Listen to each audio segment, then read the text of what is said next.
What's up, everybody? We are live, myself and Mr. Paddy Murphy. Paddy, we're going to go through a lot of things tonight, mate, but it's going to be a little bit of a wind-up as well because I have not enjoyed the saltiness from some of the Italian press and fans over that game last night. You haven't enjoyed it? I have enjoyed it. I love their cry arsing. It's hilarious, especially that one Maltese Inter fan saying that he's crying about how it's our best team ever and they got dominated. But listen, that's what makes Liverpool a world-class team. You can play your best game and we'll still spank you. Exactly. Clean sheet away from home. I mean, you can't win a game, Paddy, if you don't have a shot on target. It's, that's basic football rules right there, my man. Yeah, well, I don't know why they are crying. They didn't have a shot on target. It was never in doubt. When you have big Virgin Konate at the back, it keeps things nice and ship shape. But listen, I'll enjoy their tears all the way up to the second leg. I mean, the moment that stood out for me, dude, was the Lautaro Martinez against Van Dijk, and then he just said, "Nah, not having any of this. I'm not trying to go past big Virgin." And he turned straight back around. That was unreal, and also the moment where Dzeko looks like he's clear through, and then Van Dijk actually starts sprinting, and then just says no. It's just he just makes it look so easy. He's such a beautiful man. He brushed them off so easily. Yeah, it was a masterclass of defending last night from the two centre backs, and watched it back since. And look, we'll go through it all, but I got to do the ad read as always, my man. We are being brought to you tonight, as we are every night here on the late night agenda, with thanks to our friends at Manscaped.com. You too can get 20% off and free shipping store-wide with our discount code WFM20. Appreciate your support on this one as always, folks. And we may even have a little giveaway coming down the line from Manscaped, so watch this space. Yeah, I mean, to quickly look back over last night, Paddy, the interception, and I call it that, from Konate was genius. You probably remember, I think Lautaro Martinez wide right and Dzeko waiting behind him. And where Konate positioned himself was absolutely perfect. Yeah, I've noticed that about Konate at his time with the club so far. He just seems to have that little extra edge of instinctiveness that some players may not have. Just quality. And I think there was a lot of hype about Dayot Upamecano when he signed for Bayern from Leipzig. But obviously they were getting hyped with the wrong French centre-back from Leipzig because we got the better one. Fantastic player. He is the future. I think very close to becoming the main accompaniment to Virgil van Dijk. As much as we love Joel Matip, it's not a fault on Joel Matip. It's more going to be he's going to be pushed out by the excellence that is Upamecano. There he is, Konate. I'm already thinking about merch here, Paddy, with the centre backs on it, with just "Thou shalt not pass" as a t-shirt, because these boys are fucking top notch. Yeah, it just looked like we'll never concede again. We just seem to have a nice, just a zone there that just defended brilliantly. And we're in a really good moment right now. I remember Fabio Capello said before the game that we're not the same Liverpool we were, and then we relied too much on Alisson. But again, I don't remember Alisson doing too much last night or anything actually, because he didn't have a shot to save. So yeah, we're in a really good spot, really enjoyable night. Well, maybe not the first half, but we got the job done. Yeah, and look, Klopp has to be professional, mate, and he has to say the job isn't done, but the job's fucking done. Let's be honest.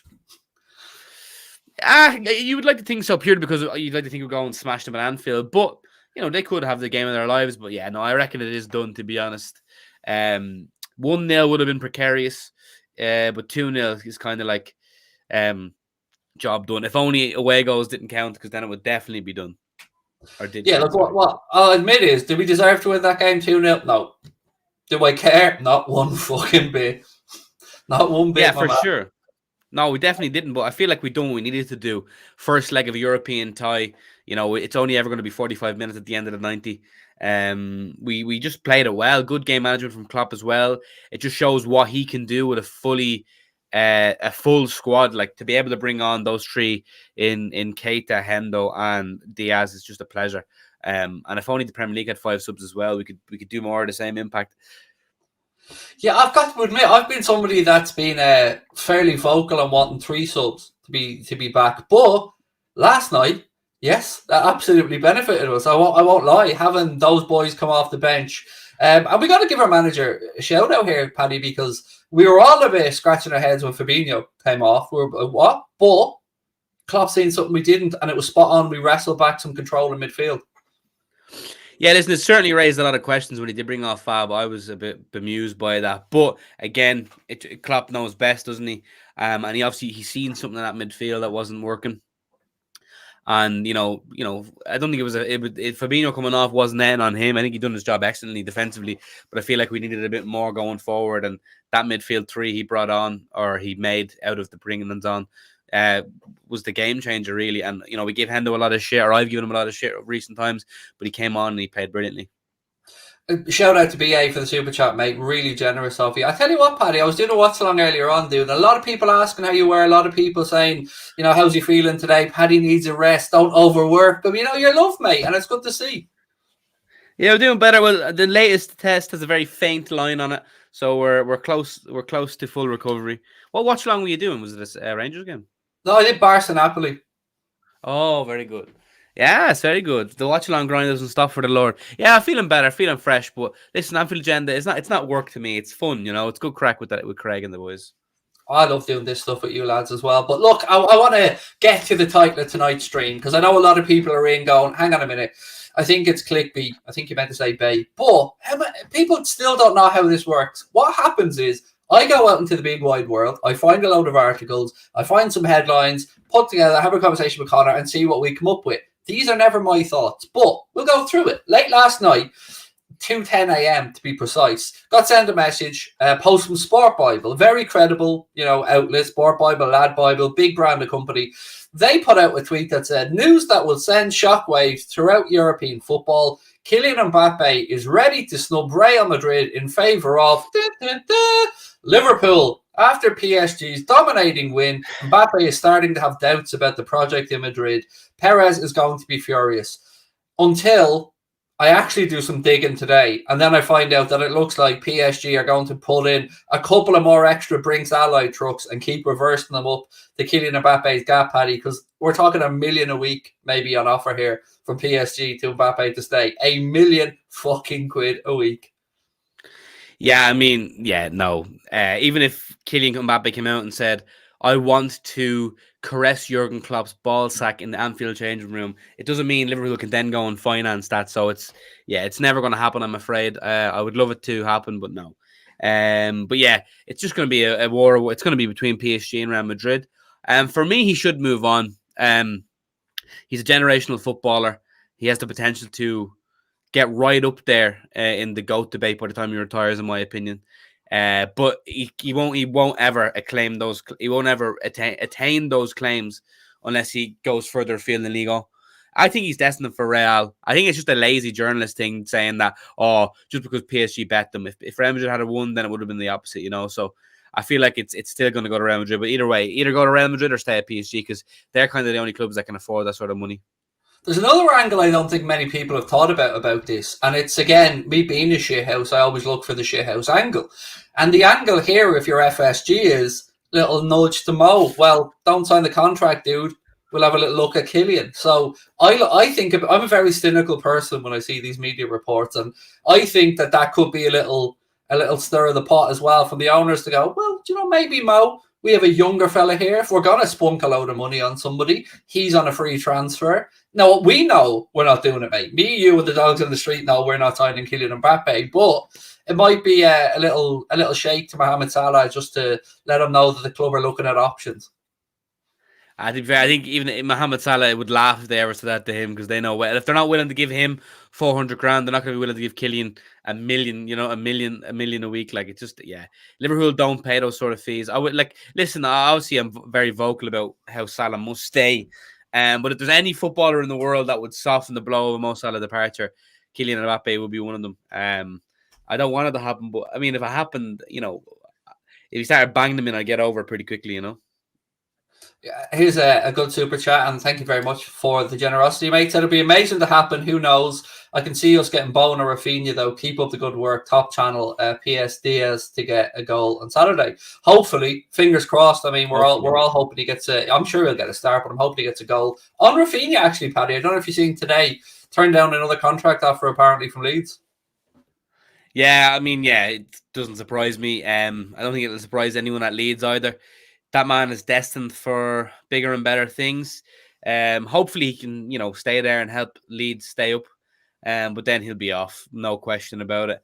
And I'd see him going Liverpool. I'd love to see it. I wouldn't mind him as an option on the right side. You know, it wouldn't be, that's the sort of caliber we need as cover. You know, it would stifle the likes of Kate Gordon, but you know, it's all about the here and now. You know what I mean? So yeah, Rafinha's definitely off in the summer, and I would love to see him at Anfield.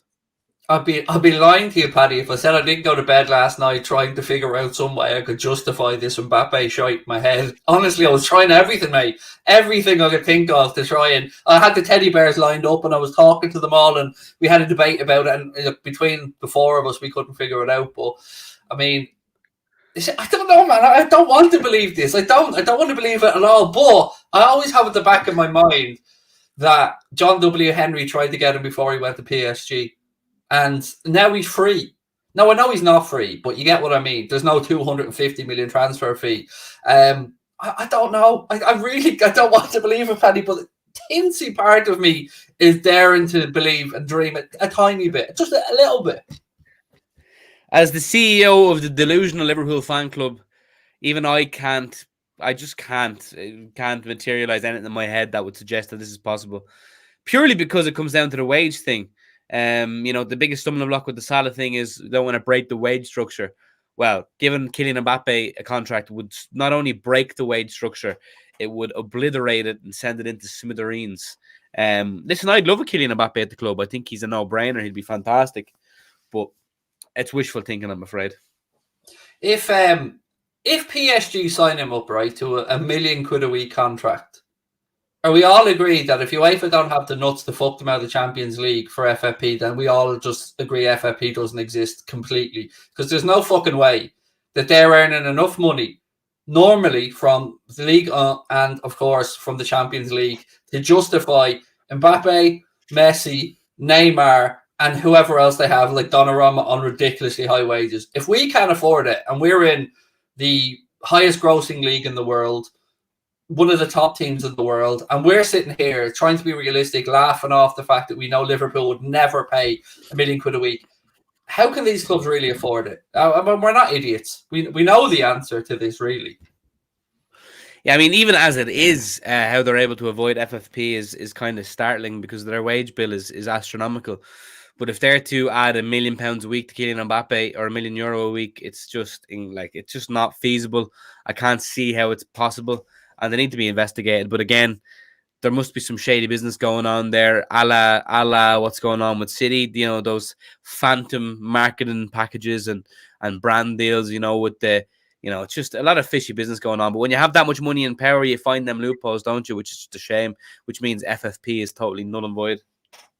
You see, I refuse to believe any of this Manchester City PSG sponsorship bullshit. I just refuse to believe it because if you're looking at big footballing superpowers, realistic top three, whether we like to admit this or not, is Real Madrid, Manchester United, Barcelona. They're the powerhouses of the football finances. Now, Liverpool have done a really good job, and FSG have done an excellent job of trying to close the gap. And certainly United floundering around in and out of Champions League has helped close that gap as well. But there's no way, mate, I ever believe any of this is real. Absolutely fucking nonsense. Real Madrid could afford Mbappe. I believe that, genuinely. I think they could afford it.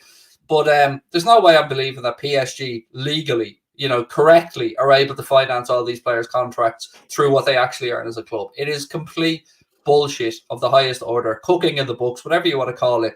But UEFA just don't have the nuts to step up. And we can't forget, in that Super League fiasco, the guy from PSG played a blinder in worming his way onto the UEFA Executive Committee. Remember, after they fucked everybody else off, when PSG said they wouldn't join the Super League. Yeah. Real Madrid, 100%. You know, I can see how they can be able to afford them. They don't really have their own Galactico these days, so they're due one, and they have the finances. But PSG, I just can't see how it's feasible. Their revenue does nowhere near match this sort of, it's just FFP. What is FFP? I've rarely seen FFP actually come in and discipline clubs. Like they tried it with Man City, but Man City got around it.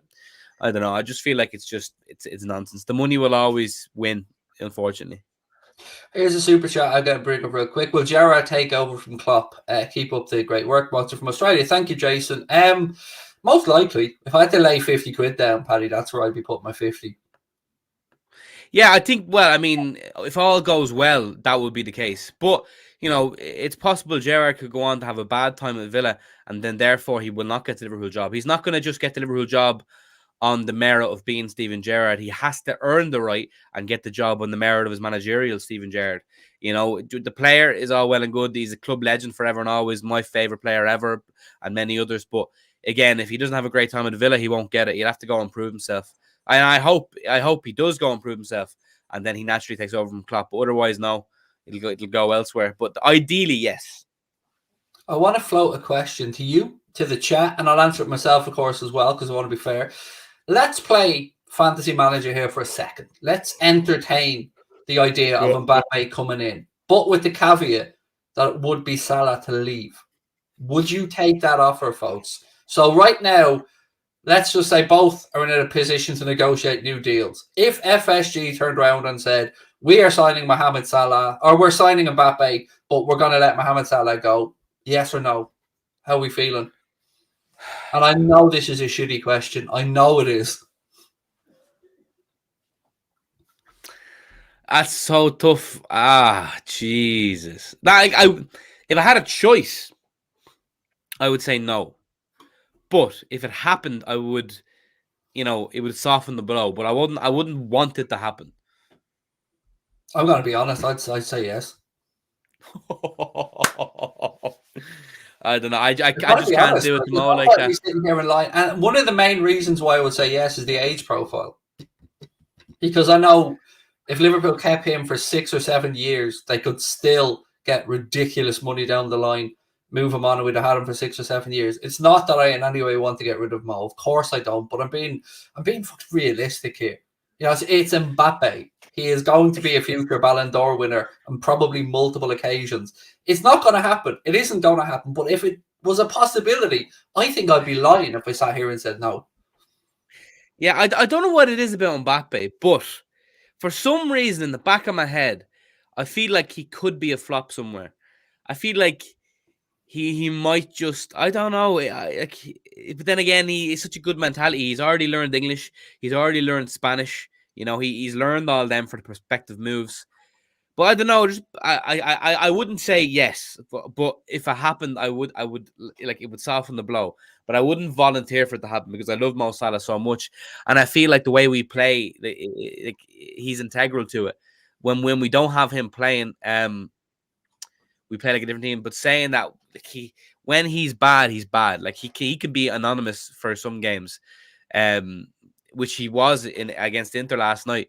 But he still came up and got the goal, which is a hallmark of a great player. But yeah, I mean, I get what you're saying, but I couldn't just agree to it. It'd have to happen, and then maybe after I'd come to terms with it. Yeah, I'm here with you. I agree with you. Look, we all want Salah to sign a new deal. That's not even up for debate. But, you know, I think Salah or Mbappe and Haaland are probably the only two players that I'd actually, you know, I'd have to mull it over. I know, I feel filthy saying it. That's why I said it's a horrible question. But I think initially to just say no off the bat and not really ponder it and think about the future proofing of the club moving forward, I think it would be a shrewd piece of business if it was done. But again, I'm with you, Paddy. I want the news that Mohamed Salah signed a new contract. That's the news we're all waiting on. Yeah, that's the next big transfer news I want. It'll be a great day for the club. That and Jude Bellingham signing, and Rafinha. Not too much to ask for, but yeah, you know, there's no guarantee it gets done, and the longer it lingers on, the sadder, the more kind of worrying it gets. And if it doesn't get done, then it begs the question of who we are going to replace him with, because there's going to be so much money available then, and they'll have to go and get someone because they can't not give Salah a contract and not bring anyone in.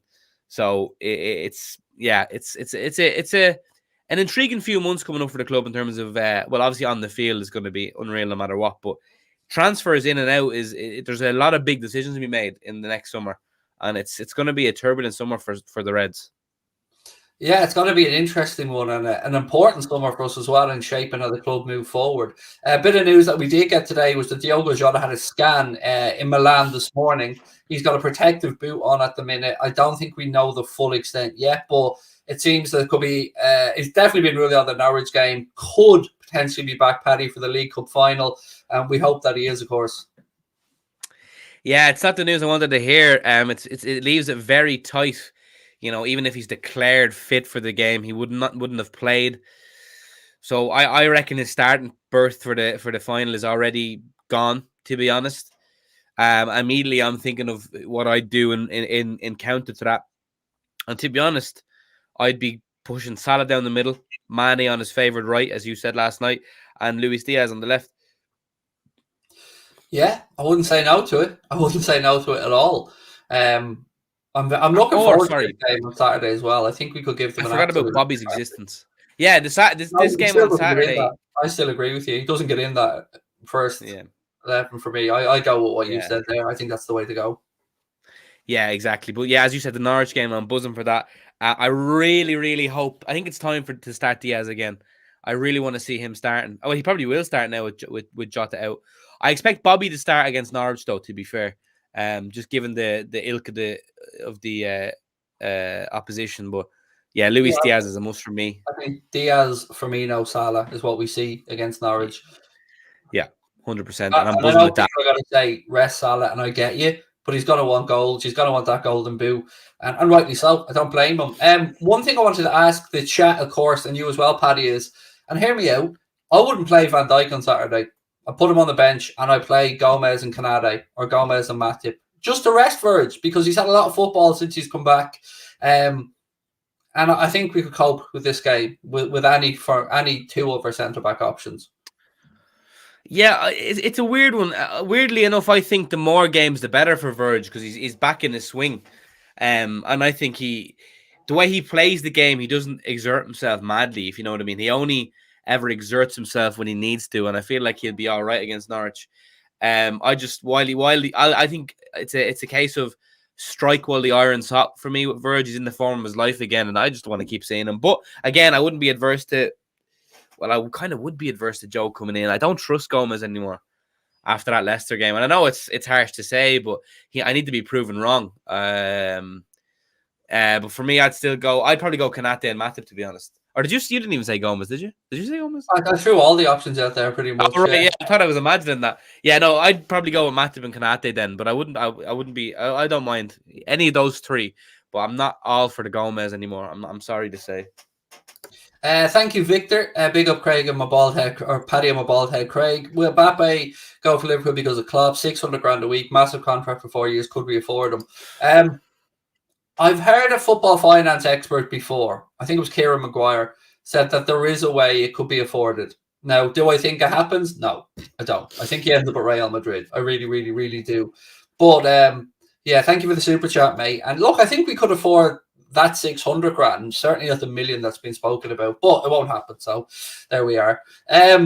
So, yeah, look, it won't happen. It won't. Look, the Bellingham thing, though, you know, he needs to get out of Dortmund, Paddy. He needs to be helped away. You know, getting beaten by Rangers 4-2 at home, that is not a good look. Yeah, very bad. I made a tweet saying, "Don't worry, Jude. Liverpool are coming to rescue." Yeah, he's gone. He's gone in the summer. So is Houlden. Dortmund is like a great club to kind of break out, isn't it? But to achieve like success and win trophies, they're not that team. It's when you have Bayern in Germany, they can never compete, unfortunately for them. I love Dortmund. You know, you'll never walk alone, brothers. I would have preferred them over Bayern, but I'm afraid we're going to have to value extract them and take Jude off their German hands. It looks like, again, I don't mean to be overly critical of somebody who's only just into a club, but it looks like we made the right decision stepping away from Daniel Malen. Yeah, absolutely. He's kind of stunk up the Westfalenstadion or whatever the fuck it is. Yeah, I never say the name of that station. I'll always butcher it if I try. Yeah. It's Signal Iduna Park, but yeah, he hasn't had a great time. He was subbed off there against Rangers, and that says if you can't, with all due respect, do bits against Rangers, like you don't really have much hope, to be honest. Big result for the Rangers, and Celtic are currently losing to Norwegian champions, so it's a good night for the blue half of Glasgow. But yeah, no, I hope Dortmund have a horrific end of the season just to convince Jude that much more that he has to get out of there. And they're going to lose they're going to lose both Jude and Haaland in one summer, and they'll probably go and replace the next to get the next ones. They seem to always be on it when it comes to transfers in. Well, apart from Haaland. Have I got you on the Bellingham Express yet? As a believer, I know you were there as somebody who wanted them, but have I got you believing it's possible yet? Yeah, I'm all for it now. I think it's very feasible, and it's the rumored interest seems to be there. So yeah, I'm all aboard the Bellingham bus or the Jude train. Yeah, 100%.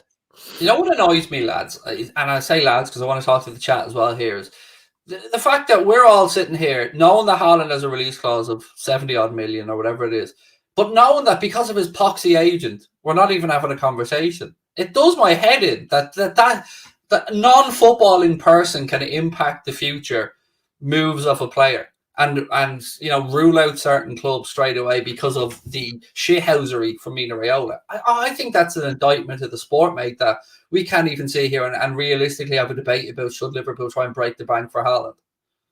Yeah, and as we said, I Celtic are 2-0 down. It's a shame that an agent can rule out a player, but like as soon as Haaland's ever mentioned, I chalk it down straight away because Liverpool will not do business with Mino Raiola. As I've said many times, he's a cancer on the football world. He's a disgusting cockroach. It is a shame that he gets his teeth sunk into so many players. Which brings me on to another point, actually. Not another point, a similar point. I watched the overlap interview with Declan Rice, and I know us Irish people have a varied opinion of Declan Rice, but he talked about how he had an agent when he was 17 for about 2 years, but he said he sacked it off because just the way they work, they're promising these young lads so much that they never actually fulfill, and things like that. And how he has his parents and brothers organized as his agent, basically. And I just thought it was refreshing. He's seems to really have his head on his shoulders, and kind of warm myself to him a little bit there, I say. But yeah, football agents are like, they only have their own interests at heart, don't they? It's a money making scheme. And you really, if you're a young footballer, have to be careful. But Mino Raiola is really good at getting in there when you're young and prime and just about to explode. But yeah, he's an expert at that. Jesus, what? I tell you what, though, there are a lot of great agents out there that do a lot of good work for their clients. No doubt about that. But it's these super agents, the Pino Javis, the Mino Raiolas, even somebody who we do business with in the guest of you, Mendes. They're agents that have too much power, and almost like you see the impact that Mendes has over Wolves, as an example, and the Portuguese contingent that he's able to bring in. It's getting to a point now where you're in with a particular agent and he tries to stir players in your direction. And if you're not in with another agent, you've no chance of signing them. And I don't like that. I don't like that about the sport. It's more money getting taken out of it by these greedy bastards that shouldn't be there taking so much money. And it's another thing I said to you before as well, Paddy.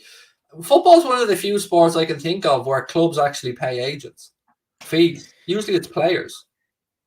Yeah, it's a strange one. And before any smart arses get involved, I do believe that Liverpool do pay the most agent fees out of any club in the league.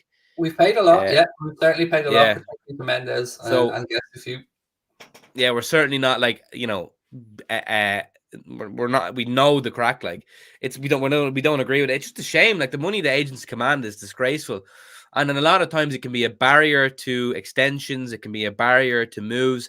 I think the Raheem Sterling saga, his agent was a key component in that, not whatever, but that breaking down. 80 something was his name. I don't even want to say his name, but he was a right piece of work. Yeah. To say the least. He's one that sticks out in my head. And not to mention Bobby Duncan, the young scouser, Steven Gerrard's cousin was firing him in at youth level, and then his agent got in his head and got him greedy, and then he went and stunk it up in Fiorentina, and then Daria, I don't even know where he is now, but it just shows you how greedy agents can ruin careers because it's all about money for them. And when you're a young lad, young footballer, you've worked so hard, like the chances of just getting through an academy and getting to the first team is so low. And then you risk scuppering it all by getting misled by a financial cockroach. It's just, I feel sorry for the young lads that get poisoned by these guys, but you have to watch out for the bad guys. And that's just a euphemism for life in general, I suppose. BT did a very good thing on this. I think Jared was part of the documentary where they looked at the impact of agents on younger players and the promises made and families bought houses and all this type of shit.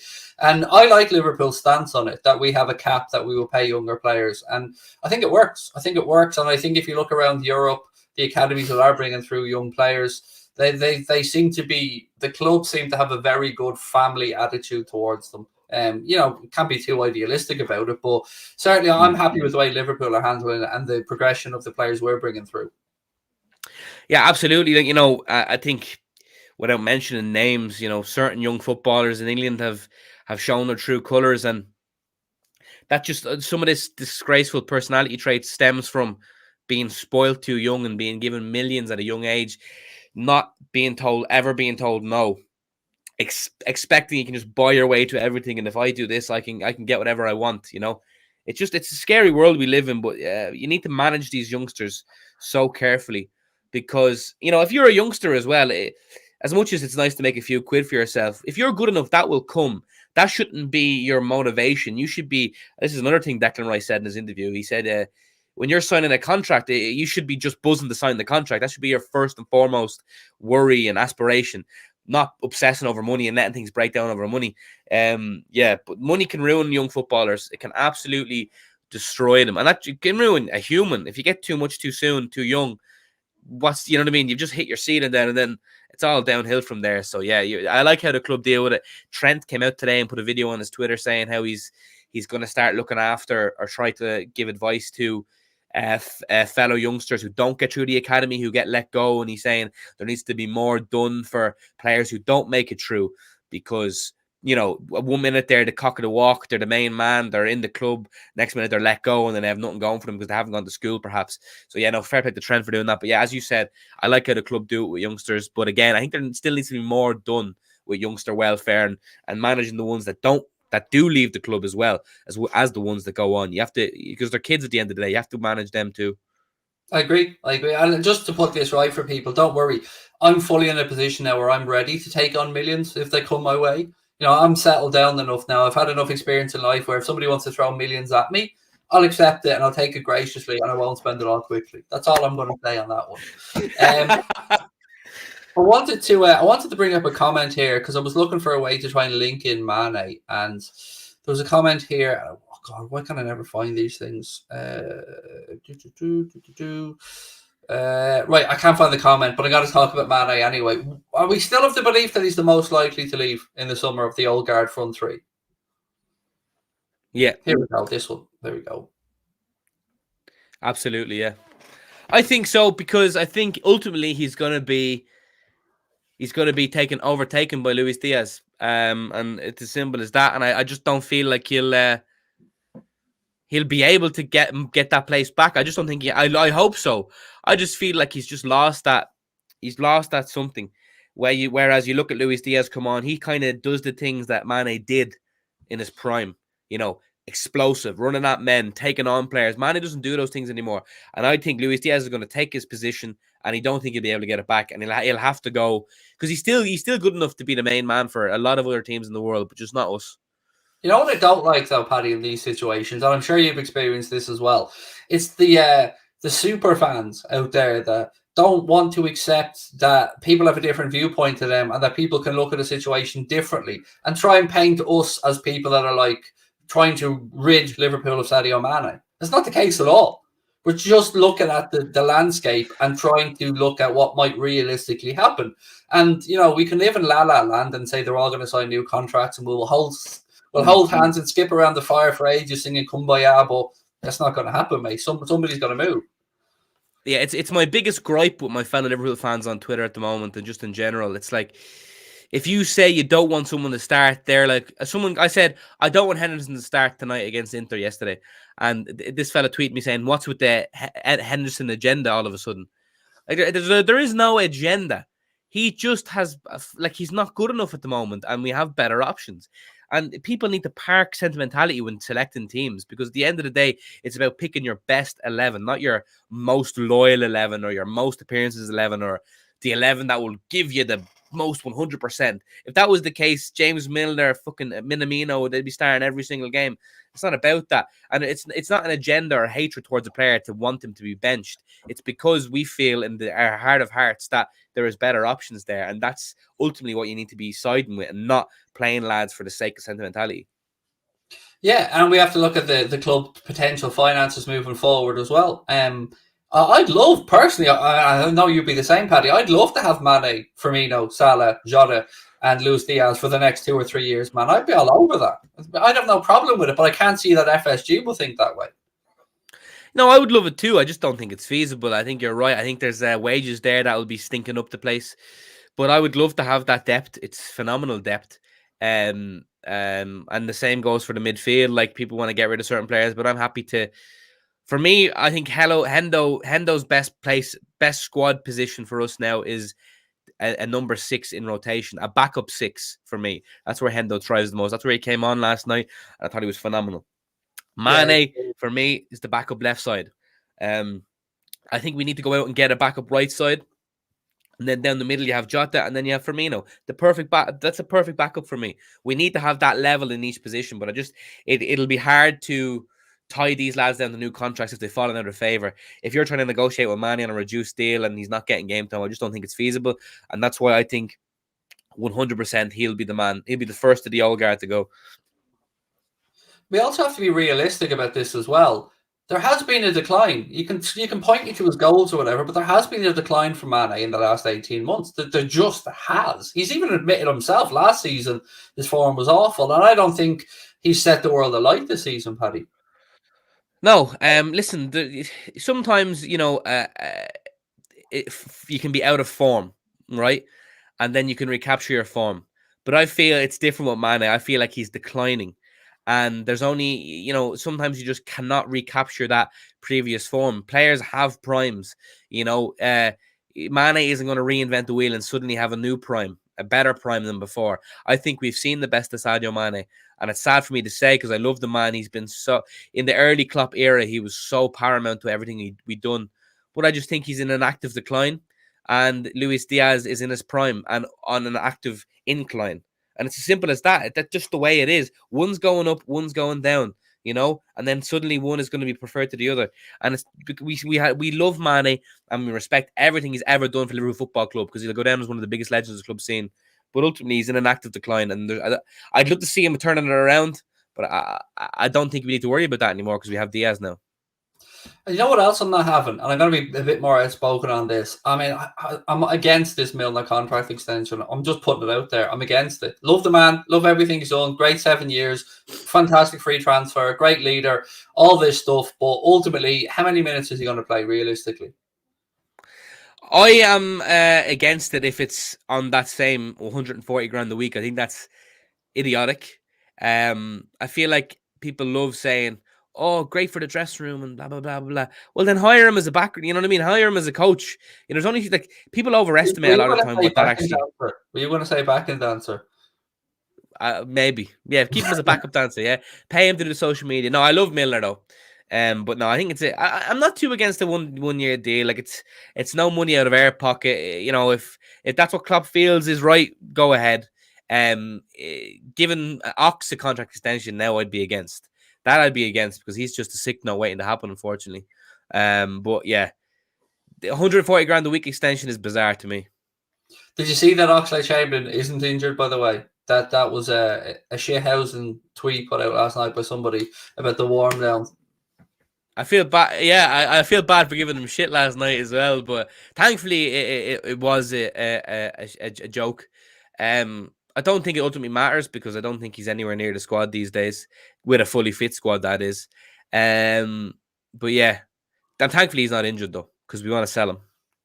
Here's a question from Harvey. He said, Craig, Paddy, if Mane leaves, what team will he go to, and what are the chances of him going to that club? So I'll go first on this one, if that's all right. I think if Mbappe leaves PSG potentially. If Mbappe stays at PSG, maybe Barcelona, depending on their finances. That's my take on it. I can't see Real Madrid. Sorry. You know the way sometimes we have these conversations about players that we can visualize in another shirt? I can't see Mane in a Real shirt. No, I don't think Mane go to Real. However, PSG 100%. I see him in that kit 100%. I feel like he'd rip up League On as well. It's French. It's a French speaking league. He'd be fine there.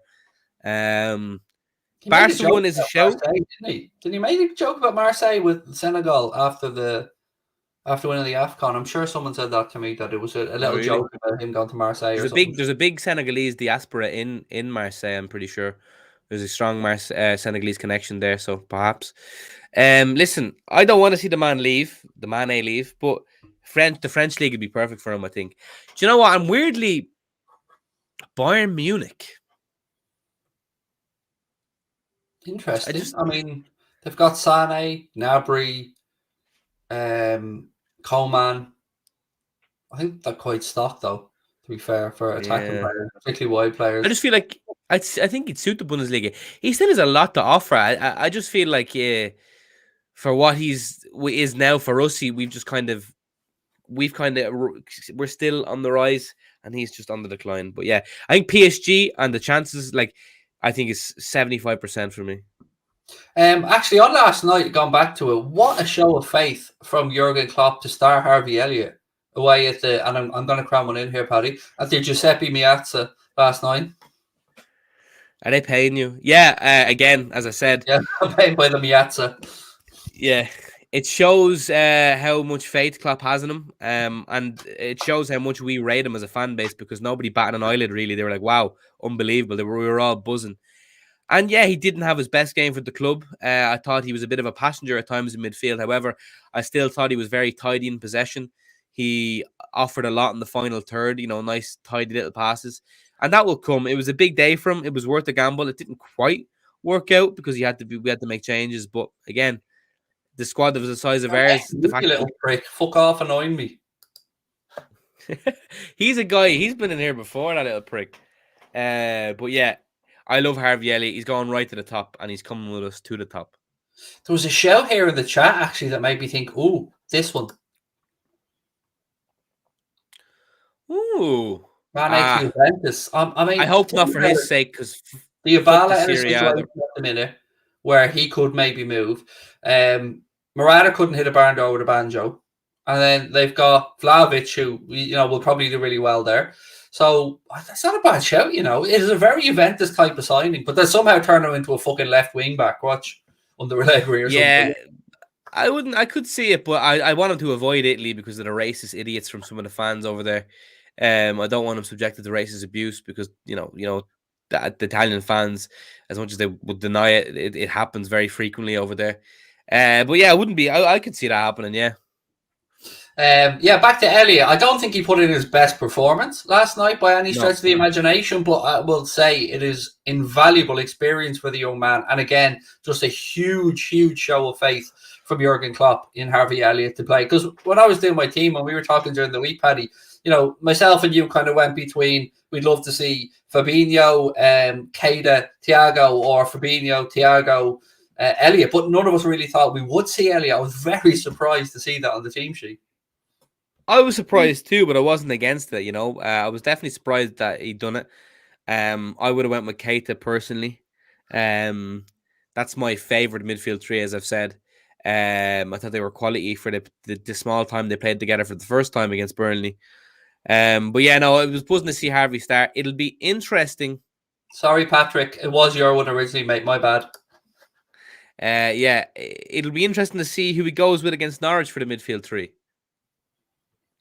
Oh, Celtic have got to go back, I think, here, Paddy, do they? No, sorry, it was just a save. Sorry, I looked up. Unless you're ahead of me. No, it just had to be a goal show in the background here. Oh, right, okay. Oh, the goal show, right. Oh, I should watch that. But yeah, no, I'd be interested to see who he'll play in the midfield three at Norwich. For me, I'd go with the Fabinho. I feel like Henderson may have played his way into contention, though, or starting. I feel like he'll start with Thiago and Fabinho. Against, which one was that? Which game were we going Norwich. for there? Oh, sorry. Yeah, apologies, mate. I was half drifted away. What's this? Jason, thank you for becoming a member, by the way, mate. Yeah, Norwich. I have to do a team. I need your help with this, folks. Chat and Paddy, give me a hand here. I need to do a prediction for my starting 11 tomorrow. I'm doing an early stream on my own where Connor be doing up the image. So I was trying to think this through. Alisson plays, no doubt. I'm fully on board to giving Costas a run out in this game, Paddy, at left back. I think to rest Robbo, if nothing else, and give Costas minutes. I wouldn't rest Trent yet because I don't think he needs it. We've already kind of spoke about the centre backs. Maybe, I mean, any combination. I won't lie, mate. It's Norwich. We should be looking to win any combination of the back four, and I'm fine for the centre backs. Midfield, though. I mean, it's interesting to think about midfield. Do we rest Thiago? Maybe go Fabinho, Henderson, and Elliott, or Keita. Yeah, or Keita. Yeah, I'm definitely for resting Thiago, to be honest, because we know he's made out of paper mache, and we want him to play the big games instead, probably. But I think Thiago is so important. Like, if we keep him fit, our chances of winning these competitions go up tenfold. He's just that good. So wrap him up in cotton wool, I say. I'm definitely on board Costas. As I said, any iteration of the centre backs I'm for. I wouldn't be too eager on Joe Gomez, if I'm being completely honest. I'd probably go with Kanate and Matip. And the midfield three, I reckon Hendel does start with Fabinho and one of Elliott or Keita. And the front three, we're probably looking at Diaz, Firmino, Salah. And I'm happy. I agree. Yeah, I agree with that. And I wouldn't put Thiago near a football pitch again to the League Cup final. I wouldn't even let him try. I'd be like barely training on your own. No fucking head, no tackling him. Don't go near him, any of you fuckers. I'd be wrapping that lad up for the League Cup final, mate. I've been reading so many things on the Athletic in the comment section, the Echo in the comment section. The amount of Liverpool fans saying that Thiago's a flop and we should sell him and he was a waste of money absolutely baffles me. Yeah, well, those people do not know ball. He's not a flop. He's fantastic. His injuries have been a flop, but him as a player has not. He's been quality every moment he's played. And we are an infinitely better team with him in it. And you could just tell how gassed and excited Klopp was when we first signed him. And that wasn't for no reason. He's world class, and we're a better team with him. And worth every penny. He's so good, man. He's so good. On Curtis Jones, actually, he's not injured, is he? I mean, we've seen him left out a couple of times now. I mean, interesting this. I mean, it shocked me. I'm Paddy. I have to say, it shocked me because Jones didn't have a great game in one of the games recently, but I thought he was a bit better in the next game. I think it was it the FA Cup game he was taking pot shots Shrewsbury, he was poor, yeah. Yeah, I thought he was okay in the next game, but we haven't seen him really in the last couple.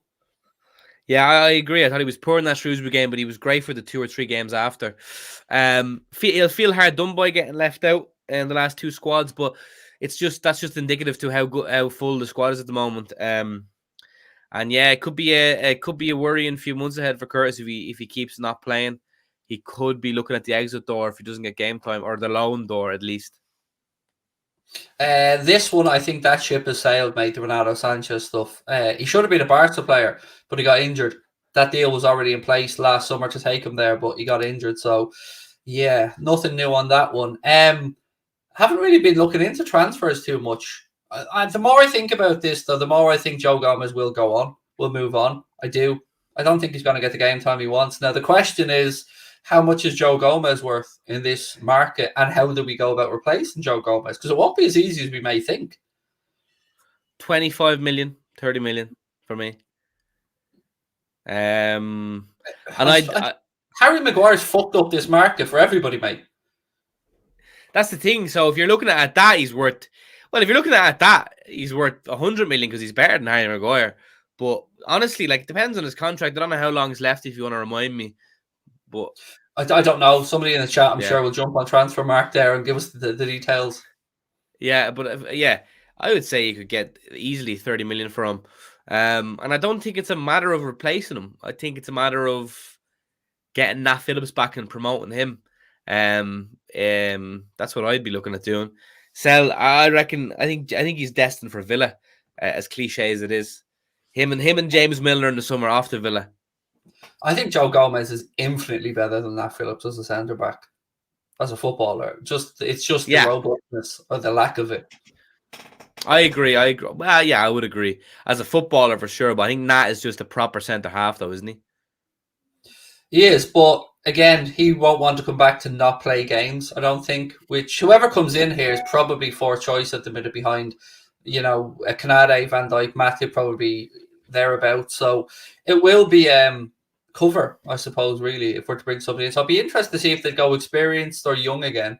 Because it looks like Reece Williams, you don't want to write him off yet, but probably not going to make the mustard at the top level. What's going on at the minute with that young lad, the other French centre back that we have? Billy Koulibaly. I'm not a big fan. I don't know what's going on fan. with him. When he broke through originally, I thought he was a cert, but he seems to have had a bit of a wobble at the minute. Yeah, I haven't been too impressed by him. When a good goal for Celtic there back. I haven't been a big fan of him when I've seen him. I remember we were on a show with Steve, and Steve was like, "Oh, he's still very young for centre back." I was like, "Yeah, he is, but I don't think he's Liverpool level. He has a lot of good raw ability, but I just think he's a bit suspect. But he is very young, so maybe there is a chance he can do better." And Van den Berg is putting in some good performances as well at Preston. I mean, he's very highly thought of by the Preston fan base, and again, he's still an option. Preston fans have been waxing lyrical about Sepp. They want him at all costs. They're begging for him. He's been playing Celtic right back, I believe, for them. By the way, Celtic have scored one. Yeah, Maida, the Japanese lad. Yeah, I think with Van den Berg, he's been doing unreal for them on the right side.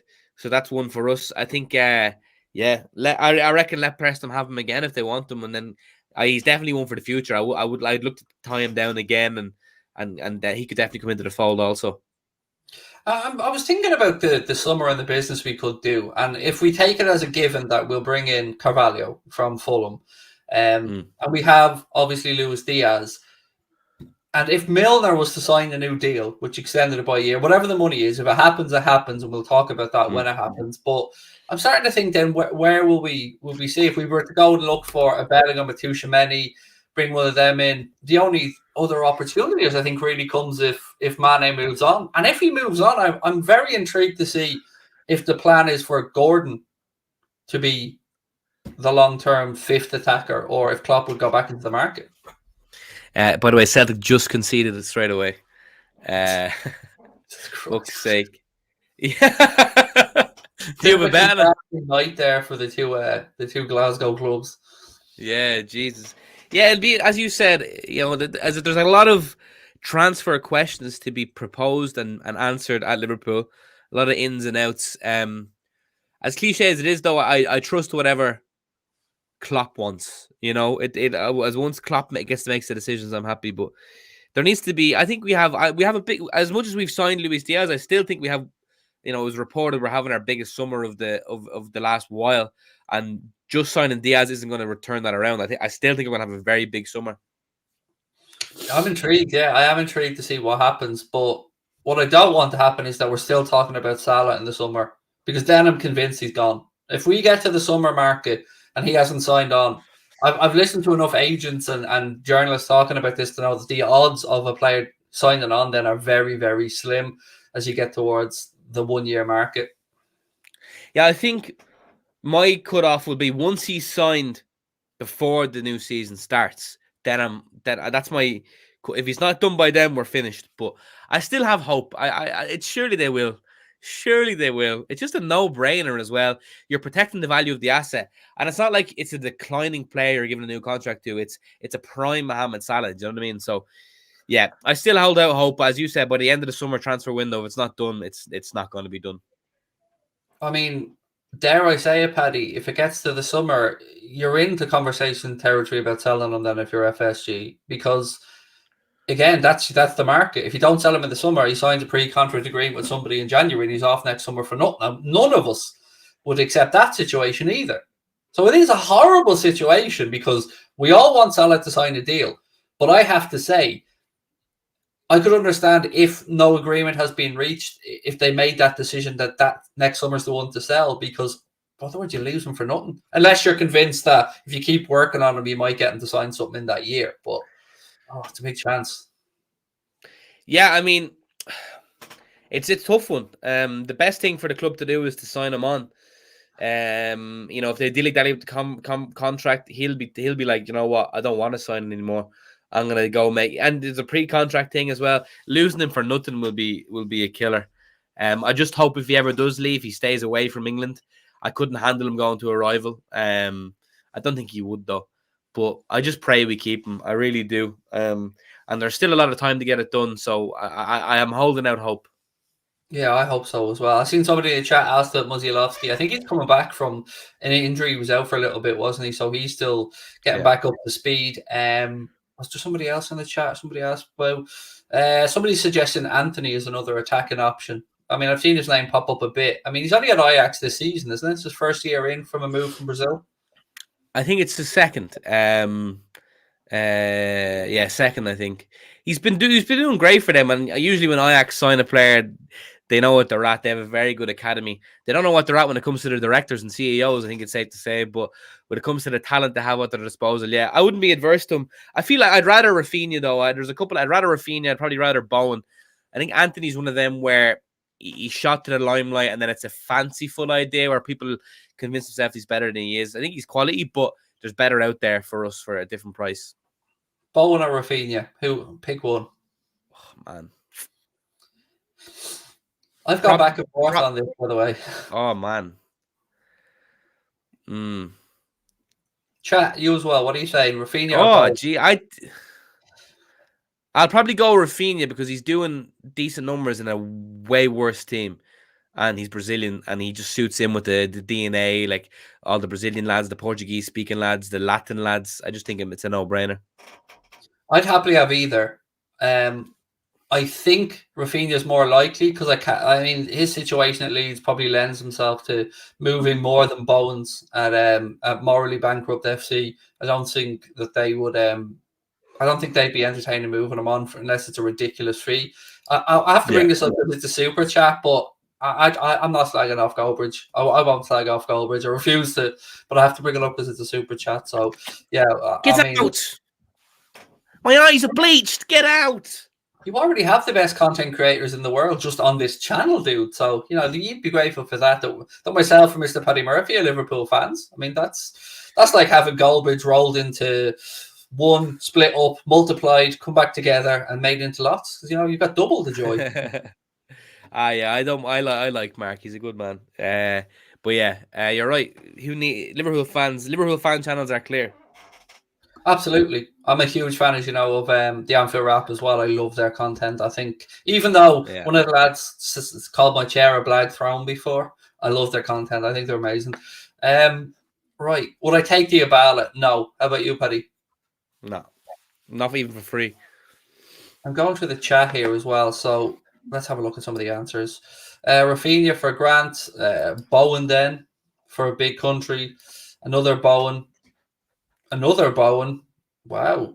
Then we've got a couple of Rafinhas in a row. I mean, it's a real split here, Paddy, isn't it? Yeah. Listen, I think we'd take either of them, but I think we need to get one of them for sure. We need that right wing cover. I think Bowen is very versatile also. He could play in the hole, he could play on the left. But I prefer Rafinha but I would take either. Yeah, I'd be very happy with either or as well. So look, just to recap for anybody who's come in late and looks at the headline and wondering what it's about, there was a tweet went out last night, and an article, I should say, from Sport Bible that said, news that will send shockwaves through European football. Kylian Mbappe is ready to snub Real Madrid in favour of Liverpool. After PSG's dominating win, Mbappe starting to have doubts about the project in Madrid. Perez is going to be furious. Neither Paddy or I think it's going to happen that he comes to Liverpool, but that's what the title's about. So look, we will bring it to a close. Again, Paddy, thank you, mate, for coming on. I know you're unwell, and again, you've lasted another whole hour, buddy, so well done to you. Appreciate it, and to the chat as well. Have you anything coming up, mate? I know that you're unwell, so I don't want to say when are you next on, because I don't know if you're taking a bit of time off. I don't have the head for much at the moment. I haven't uploaded in TikTok even in 5 days, and that's like my longest ever non-uploading streak. But yeah, we'll be back at it soon. I think Monday is my day. We're back at work on Monday, back in the office, trying to make a few monies. We love that. I'm going to be begrudgingly over on Twitch doing a FIFA stream in about 15 minutes under protest. I'll pop in under protest. I don't want to play it, mate. I don't want to, but I made a promise that I do a season. I'm telling you, if you get into the online, that'll spice it up because you have real human interaction then, and you can bully people. Yeah, I don't want to. I said I'll do one season, and I've got a feeling that I'll end up doing a day where I do like 12 hours to get the season over with or something. How far gone are you in the season? About 10 games. Jesus. Do you play every game? Yeah. Fuck that. But don't Fuck sim that. anything. I don't, Or I don't I have the don't do head for press career mode. conferencing. I'm going to get sacked at some point, I'd say. Yeah, well, I couldn't be paid to play career mode, so you're a better man than me. Yeah, it's a grind. But look, I'll be back over there in 15 minutes. Thank you to Mr. Paddy Murphy, as always. Really appreciate your time, sir. Thank you to you guys in the chat. And we will be back tomorrow night, 8:45. Myself, Paddy, and Chris will be live again. So we will talk to you then. Take care, folks. Bye-bye. Take care. Bye-bye.